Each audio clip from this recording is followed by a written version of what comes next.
So, Fliss, we've had a letter in from an Albion fan called James. I know you've had a chance to read through it a couple of times, where he talks about you being an inspiration to him. How does that letter make you feel? Yeah, like it was obviously really nice to receive a letter from a fan that obviously thinks highly of me and, you know, has described me as an inspiration. And it's nice that, especially as female footballers, that, you know, people look at us like that, and that, you know, younger players have got people to look up to and aspire to be like. And you've been a professional now for a couple of seasons. Are you getting used to this kind of, you know, exposure? And not really.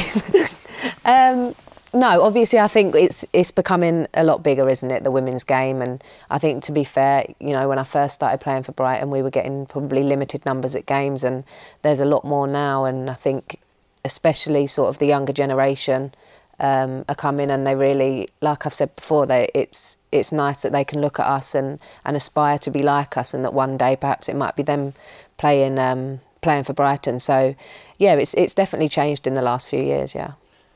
How seriously do you take your role? I mean, they use the term role model. How important do you take that role? I think it's massive. I think, you know, there's quite a big sort of thing surrounding, like, pushing female athletes at the moment, and, you know, female sport in general. And I think a lot of people want to sort of bring that to the forefront of sport as a whole. And I think it's really important for us as female athletes to understand that there is more and more people that look up to us, and that we are in the public eye a little bit more. And, you know, it's really changed from perhaps when I was younger, when I was a little girl. It's you know, women's sport, and especially football, has come on leaps and bounds since then. So yeah, I think it's really important, and we're very much encouraged, you know, as part of Brighton and Hove Albion to take that role seriously, and to sort of stay in contact and with the fans, and especially times like now when obviously they can't get to the games, it's important for us to sort of, you know, through social media, stay in touch with them and sort of keep them involved with the club, if you like. You're kind of changing public perception about what a woman can be, and also, but you're not just doing that for younger women. You're also doing that for, you know, little boys as well, aren't you? Yeah, I think that's a really nice thing as well. That actually it's not just, you know, it's not like boys just look at the Premier League. That, you know, they're looking at the WSL, and I think that says a lot actually about the actual quality of the league now. It's a game now that people want to watch because it's exciting to watch and it's good to watch, and the quality is good. So, you know, younger boys, younger girls, whoever it is, I think we get quite a mix at our games. And yeah, I think it says a lot about female sport, that it's not really frowned upon perhaps as it has been in the past. And yeah, a lot more people, and there's a wider generation that are enjoying it. Do you ever sit at home and think, I'm playing a really vital role here?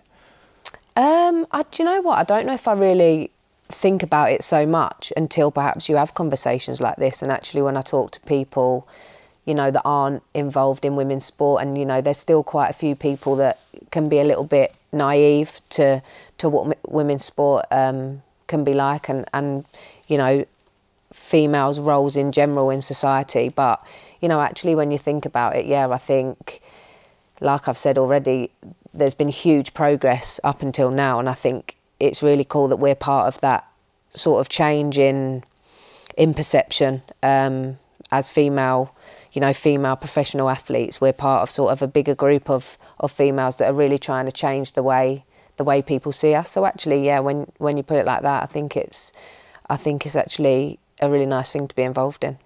And you've been a professional for, as we said, 2.5 years now, isn't it? Yeah.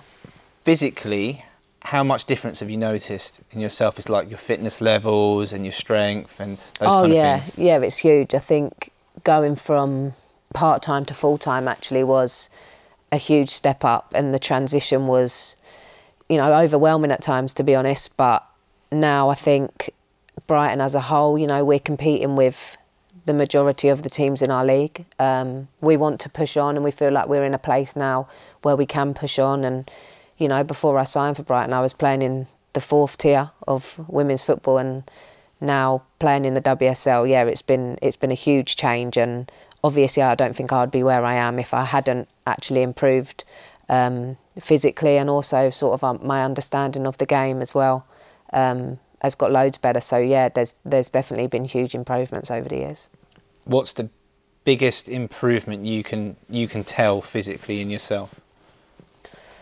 I think actually being able, so it's probably not like a physical improvement in myself, but I think being able to maintain and play at a higher intensity, I think is actually the biggest thing for me. And I think even now when you play against the teams that sort of play in Europe, so the Man Cities, Chelsea's, Arsenal's, I think the intensity that they play at, and actually I do still find it's always a more difficult game, of course, but I think when I first started, and I've already used this word, but it was a bit overwhelming actually playing the way that they played and sort of keeping up with the tempo of their game. But I think that's something that has got a lot better, and I think with the better players that we've brought in, the intensity of training has been better, which has helped to push that, and obviously the coaches help to drive that as well. So I would say that's the main thing, is being able to keep up with the tempo and the intensity.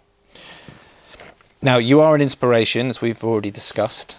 James, who wrote the letter in, have you got anything you'd like to say to him about the letter he wrote into you? Yeah, obviously just a big thank you for him taking the time to write the letter and to ask the questions, and also just to keep watching us. And I assume he's been watching on the FA Player and things like that, and hopefully when things get back to a little bit of normality, he can come down to a game and we can meet properly. But yeah, just again, thanks for the support, and I hope that he keeps watching me and continues to be inspired.